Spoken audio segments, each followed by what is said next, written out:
आज हम पढ़ेंगे role of hormones in excretory products के बारे में। ठीक है जी। अब हमारे पास दो हार्मोन्स हैं जो कि क्या करते हैं, जो कि एक्सक्रीटरी प्रोडक्ट की कंसंट्रेशन को हमारे पास चेंज करते हैं। तो सबसे पहले हमें ये पता है हार्मोन्स हमारे पास क्या हैं जी, ये हमारे पास केमिकल मैसेंजर्स होते हैं।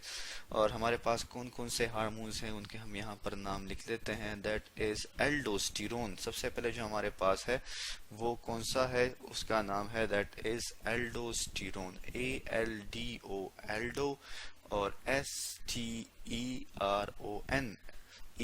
एल्डोस्टेरोन हमारे पास जो है एक हार्मोन ये है। दूसरा जो हमारे पास हार्मोन है उसका नाम है ADH। ADH को हम कहते हैं एंटी डायूरेटिक हार्मोन, और इसके अलावा इसका दूसरा नाम भी है जिसको हम कहते हैं वेसोप्रेसिन। ठीक है जी। तो हम यहाँ पे लिख लेते हैं that is vasopressin, PRESSION, vasopressin हम इसे कहते हैं। ठीक है जी। अब जहां तक बात है किस चीज की, एल्डोस्टेरोन की, तो एल्डोस्टेरोन जो है हमारे पास ये रिलीज होता है कहाँ से, ये जी हमारे पास रिलीज होता है एड्रिनल ग्लैंड से। एड्रिनल ग्लैंड जो है हमारे पास ये पाए जाते हैं कहाँ पर, ये किडनी के ऊपर पाए जाते हैं। एड कहते हैं एडजेसेंट को, रीनल कहते हैं किडनी को, they are adjacent to the kidney. तो ये हमारे पास क्या होते हैं, दैट इज एड्रिनल ग्लैंड। तो ये हमारे पास एल्डोस्टेरोन कौन रिलीज करता है, एड्रिनल ग्लैंड रिलीज करता है। इसी तरह जो हमारे पास ADH है या वेसोप्रेसिन है, ये हमारे पास रिलीज होता है पिट्यूटरी ग्लैंड से। पिट्यूटरी ग्लैंड हमारे पास मौजूद होती है कहाँ पर, हमारे पास ब्रेन केस में मौजूद है, ब्रेन के बिल्कुल नीचे मौजूद होती है एक कैविटी जिसका नाम है सेला टर्सिका। तो हम यहाँ पे लिख लेते हैं कि ये हमारे पास पोस्टीरियर, जो उसका पोस्टीरियर हिस्सा है, ठीक है जी, किस चीज का, पिट्यूटरी का, वहां से ये रिलीज होती है। तो हम यहाँ पे लिख लेते हैं दैट इज पोस्टीरियर पिट्यूटरी। ठीक है जी, पिट्यूटरी। तो इसी तरह पोस्टीरियर पिट्यूटरी का जी हमारे पास दूसरा नाम भी है, दैट इज न्यूरोहाइपोफाइसिस। ठीक है जी। तो न्यूरोहाइपोफाइसिस भी हम इसे कहते हैं क्योंकि इसको सप्लाई की होती है किस चीज की, न्यूरॉन की। सो दैट्स व्हाई हम इसे न्यूरोहाइपोफाइसिस भी कहते हैं। तो अब देखते हैं कि एल्डोस्टेरोन का हमारे पास क्या फंक्शन है, या किस तरह ये एक्सक्रीटरी प्रोडक्ट की को कन्वर्ट करता है उसकी कंसंट्रेशन को। अगर हम बात करें सबसे पहले किस चीज की, एल्डोस्टेरोन की। ठीक है जी। तो एल्डोस्टेरोन जो है हमारे पास ये बेसिकली जो है कब रिलीज होगा, जब हमारे पास जो ब्लड प्रेशर होता है जब वो लो हो। ठीक है। तो हम यहाँ लिख लेते हैं that is blood pressure. Blood pressure जब हमारे पास क्या होगा, लो होगा, तो ये हमारे पास क्या सिक्रीट करेंगे, जो हमारे पास एड्रीनल ग्लैंड्स होते हैं ये हमारे पास सिक्रीट करते हैं किस चीज को, एल्डोस्टेरोन को। हम यहाँ पर लिख लेते हैं एड्रीनल ग्लैंड क्या सिक्रीट करेंगे, एल्डोस्टेरोन को हमारे पास ये क्या करेंगे, सिक्रीट करेंगे। अब इस एल्डोस्टेरोन का फिर क्या फंक्शन है, एल्डोस्टेरोन का फंक्शन ये है कि ये हमारे पास इंक्रीज कर देता है किस चीज को, रीएब्जॉर्प्शन को। ठीक है। हम यहाँ पे लिख लेते हैं कि ये हमारे पास क्या कर देता है, इंक्रीज कर देता है किस चीज को, सोडियम आयंस की जो रीएब्जॉर्प्शन होती है, एब्जॉर्प्शन। अब आपको पता है कि हमारे पास जो असेंडिंग लूप था किस चीज में, किडनी में, किस चीज का, नेफ्रॉन का। तो वहां से हमारे पास रीएब्जॉर्प्शन होती है किस चीज की, सोडियम आयन की। तो वहां से ये रीएब्जॉर्प्शन को क्या कर देता है, इंक्रीज कर देता है। प्लस हमारे पास जो स्वेट होता है, जो पसीना होता है, वहां से भी ये क्या करता है, हमारे पास वहां स्वेट ग्लैंड से भी ये सोडियम की रीएब्जॉर्प्शन को बढ़ा देता है। ठीक है जी।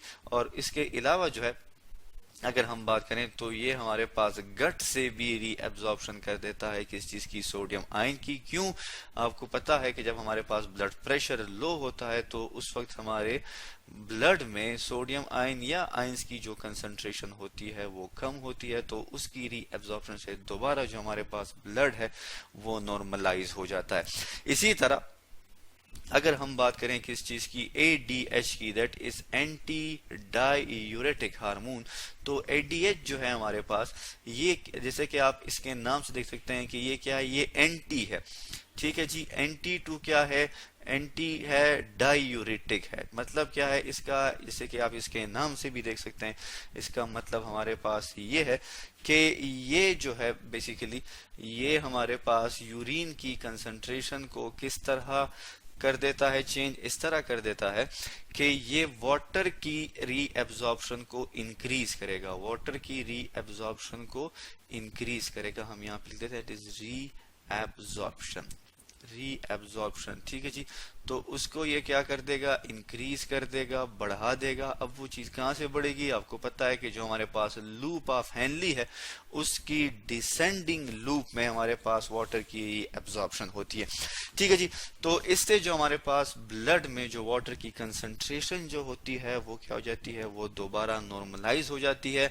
इसके अलावा जैसे कि आप देख सकते हैं इसका दूसरा नाम क्या है, दैट इज वेसोप्रेसिन, जिसका मतलब क्या है कि जब हमारे पास ब्लड प्रेशर या हाई होगा या लो होता है तो ये क्या करता है, ये हमारे पास वेजो कंस्ट्रिक्शन और वेजो डायलेशन, मतलब क्या है, जो हमारे पास आर्टरीज हैं या वेन्स हैं उनकी कंट्रैक्शन और रिलैक्सेशन को भी कॉज करता है। अब एक डायग्राम के थ्रू हम समझ लेते हैं कि हमारे पास ये जो एडीएच है ये किस तरह फंक्शन को परफॉर्म करता है।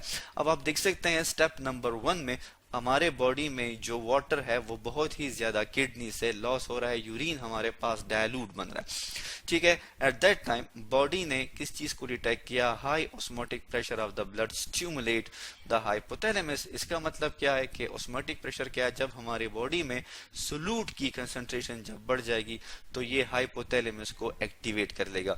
हाइपोथैलेमस में हमारे पास जो है, ये आपको पता है कि ये क्या है, ये हमारे पास पार्ट है किस चीज का, फोर ब्रेन का।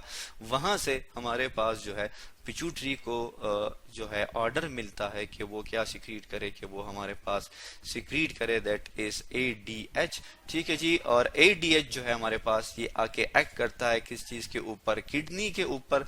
और किडनी जो है वो क्या करता है, वाटर को दोबारा रिटेन कर लेता है। जब रिटेन कर लेता है प्लस ये हम में कॉज कर लेता है थ्रस्ट को, ठीक है जी। मतलब क्या है कि हमें जो है प्यास लगनी शुरू हो जाती है।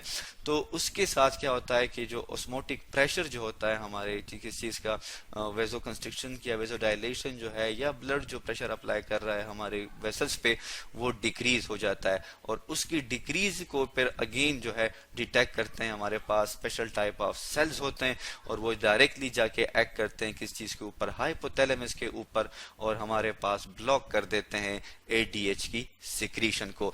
तो इस तरह हमारे पास ये जो हार्मोन्स हैं ये क्या करते हैं, ये कंट्रोल करते हैं किस चीज को, जो हमारे पास एक्सक्रीटरी प्रोडक्ट की कंसंट्रेशन को कंट्रोल करते हैं। तो आज हमने पढ़ा role of hormones in excretory products के बारे में।